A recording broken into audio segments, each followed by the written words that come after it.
Rome came into a Wales that did not see itself as a state or a country, but part of a patchwork across Britain of British tribes. It came into a pagan country, and it did so rapturously violently. But when it left this country as a country, and peacefully, and it left it as a Christian, self-aware place. How did that happen, that the beginning of the Roman Empire in this nation was so different? This is Benjamin, and today we're talking about that.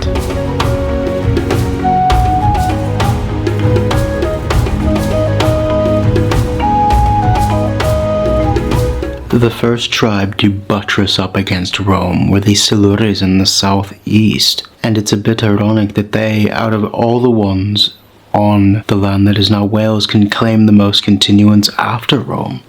They fought them head on, a vicious war. But they came to terms, and Rome gave them a civitas, Caerwent, or Venta Silorum. The town of Caerwent, you can still see it today. It had basilica and baths. And right after those people were defeated by Rome, they moved in on the gold mines at Dolaucothi. Because Wales was, and still is, rich in minerals and gold, copper. And this is a huge part of what Rome came to Britain for. The resources under the earth to fuel its armies. And Roman villas appeared in the territory of the Silures, and then going west into the Demetae, in Pembro, there's evidence that there were sophistication of settlements here, of the Roman style. And in the north, the Decyangli, not much of them has survived at all. Many of them were likely enslaved and what were called living chains. You were put in those chains and you died in those chains and you were worked to death. This was a harsh occupation that became a new nation out of that brutality. And in the far northwest, the Ordovices, the Orbit, Ordi, probably comes from Gorth, hammer. And they were tough. They were able to wipe out a few Roman scouts and squadrons, but in reaction to this, pretty much wiped them out. But Saguntium was on their territory, this fort which gave us Caernarfon later on, and you'll see in later videos of this histories why King Edward, when he conquered Wales, he built a Byzantine-style castle there. Symbolism of what was there. And we Welsh were very aware of our own history at that point. More so, dare I say, than today. Forts were built all through Wales, like Aberfraw, a naval base to ward off the Irish later, and this became the seat of later kings of Gwynedd. All of the major polities that emerged in Wales later emerged out of locations where there were Roman forts or villas or civitas, and that's important to understand. If you're liking this content, please hit the like button and consider subscribing if you're not already. This was, of course, most in the southeast, but outside the southeast, these people were, of course, poverty-stricken and relatively primitive backwoodsmen. Compared to the lowlands of the east of Britain, this was very much a frontier space through all of the Roman occupation, and the language held on here, whilst the southeast was deeply Romanized and probably lost much of its native language to Latin outright. Here it began to fuse together into a new language, and the identity as well began to change into a fusion of these two cultures. Whilst the Silures built the kingdom of Gwent later on, and Powys seems to be a fusion of a couple tribes out of the old Cornevese territory, the Decyangli their only survival seems to be in the medieval name Tegangle, which was erased when King Edward conquered this country. The Demetai eventually gave us the word Dyfed, and our oldest town, Caerfyrddin, comes from this Roman settlement, Moradunum. And roads were needed to connect all of these places during Roman times. And these roads became the focal points of myths in early Welsh culture, like the name Saren Helen, which the woman Helen I'll get to later on in this video. Large estates gave us the early names of Welsh polities. Ariconum gave us Erging along the present-day Welsh border. But what truly changed we in Wales into a Romano-British fusion, unlike anything that war could ever induce upon us, was in the year 212, and I hinted at this in another video, the Edict of Caracalla, the Emperor, the Constitutio Antoniniana. It gave citizenship to people from different backgrounds on 3 continents, making them equals. This is a first not just in Roman history, but in world history. It's a document that enshrines in law their civil and human rights, and it's a foundation of relations with the state that echo across Western civilization ever since. It's the idea that you can have the rights of a citizen to aspire to property and individual liberty, regardless of your background or race, because Britons generally were considered a different race, but after this point it did not matter. They were free, and that was a psychological shockwave. These villas began to grow. Yes, there was still an underclass, and they divided them, especially after this edict, into honenestiores and humiliores. But their allegiance was to Romanitas, the essence of Romanism, and their tribal loyalty could be expressed in a civitas, itself loyal to the empire, but you loyal to your civi. It was able to absorb all these different tribes in Britain, organize them into a structure which you can express identity without needing to rebel against the empire. But Britain was still rather unruly, and a new faith began to change Britain very quickly, the Catholic Christian faith. The empire began to crack under its self-imposed burdens as slaves rebelled and barbarians pressed on the frontiers. There was also a division between Constantinople and Rome, which caused multiple usurpers and civil wars. Within this late empire, it is already possible to detect the Christian warrior kingdoms, which were to be its ancestors, and Wales was part of this. And above these civi were provinces, and certainly after this 212 date, we in Wales were ruled by a capital outside of Wales, only the first time of several in our history.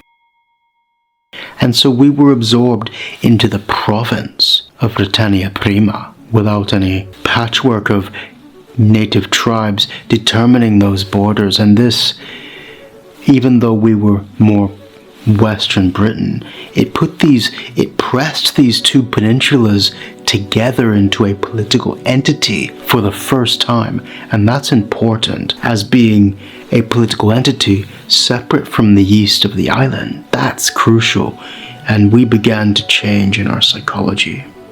Britannia, with its capital at Caerleith or Londinium, London, was composed of 4 or 5 provinces, and these borders changed over time. They multiplied, actually. But as time progressed, this society became more populous, more multi-ethnic and cultural, and more complex and difficult to hold together. And generals, because there were a lot of military men stationed here, became usurpers.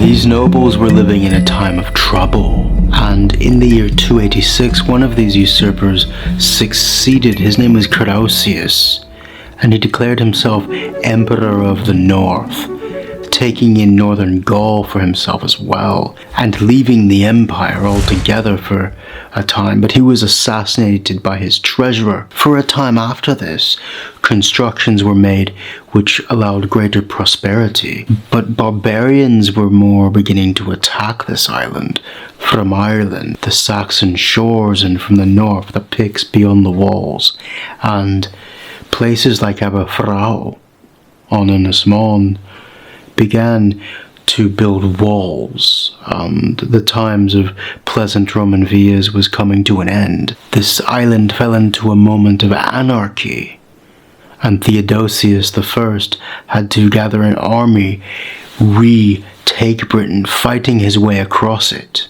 to regain order and control.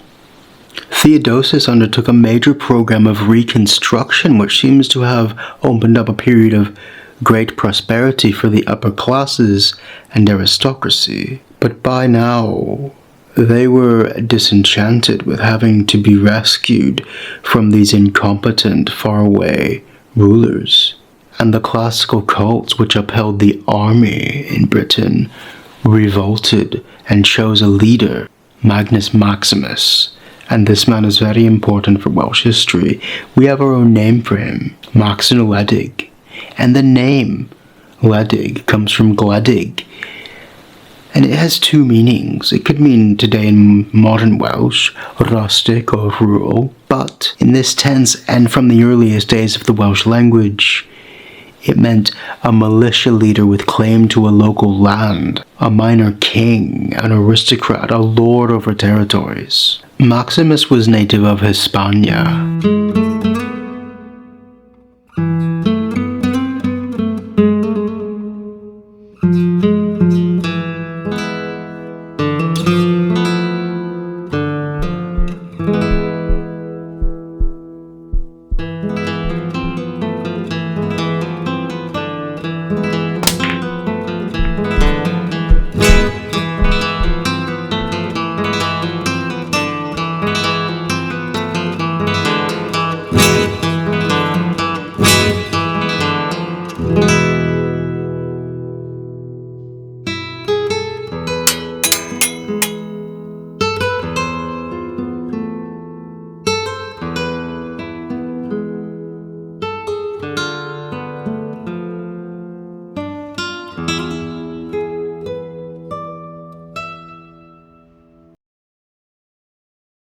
And he gathered up an army and had himself proclaimed emperor, and he left Britain. But before he did so, he did something very, very important. Two things, actually. He took Rome out of Wales and put it into the hands of native rulers. So 383 marks the end of Roman rule in Wales, but not in England. And he takes a wife, Ellen Leithog, from Sagontium, present-day Caernarfon, and her name, Helen, is what these roads in early Welsh myth come from. Sarn Helen, the roads which made travelling between parts of Wales easier at that point in history upon the fall of Rome than it would be, or had been, for centuries. And so Wales was cast out of Rome peacefully and as Christians, because the pagans were leaving the island to try and seek the empire, but the people underneath them were Christian, and they took over. And as Christianity really grew, you had heresies evolve which threatened Roman power, like Pelagius, a British cleric who stressed the idea of grace and whose creed seems to have become the ideology of those discontented with imperial administration. We created tales about Maximus, Braithwyd Maximus, the dream of Maximus. It's very jeweled and ornate, one of the great tales of our early heritage. And this woman, Ellen, or Helen, a Roman general and a British woman coming together in Saguntium. As Wales formed, this was etched forever into our mythology. I can't stress that enough. The genealogies of our royal families, especially that of Cinedda, which came down and blitzkrieged across northwest Wales to the Kingdom of Gwynedd. They're steeped in the legend of this Maximus, and through the Middle Ages, almost each and every one would claim heritage back to Max and Eledig, because this, in their mind, certainly by the year 800, was the birth of our nation.